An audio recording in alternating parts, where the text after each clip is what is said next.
They say cities never sleep, but maybe it's because too many people lie awake, carrying stories they've never told. In a world where everyone is speaking, posting, shouting, have we forgotten how to listen? This is not a story about a hero or a war or a great invention. This is the story of a man who did something far more rare. He stopped and he listened. And in doing so, he reminded a noisy world that sometimes the quietest things carry the loudest love. In the middle of a towering, sleepless city, where sirens screamed louder than thoughts and conversations were reduced to voice notes and emojis, lived a man named Ravi. He wasn't special. He worked in a small office, drank too much coffee, and had more emails than emotions. But Ravi had something the city had forgotten. He was tired of talking.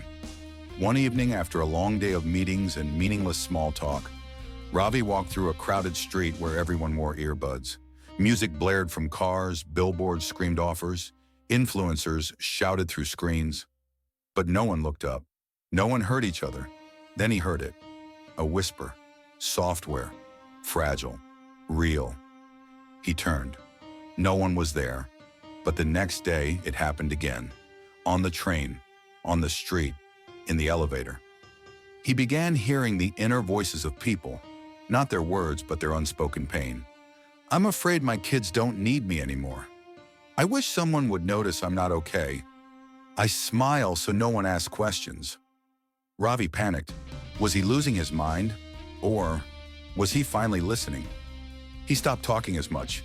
He started making eye contact. He left his phone in his pocket. He simply listened. And something changed. A stranger on the bus broke into tears next to him and said thank you just for being there. His colleague, who never smiled, opened up about losing his brother. A homeless man on the street said, "You're the first person who looked at me this week." And the city, it began to whisper back, not louder, but deeper, quieter, more honest. The noise didn't disappear, but for those who listened, something sacred emerged beneath it: connection. Ravi never became famous. He never went viral, but slowly, quietly, he helped others feel seen, heard, human again. He realized, you don't have to fix someone's life to show love.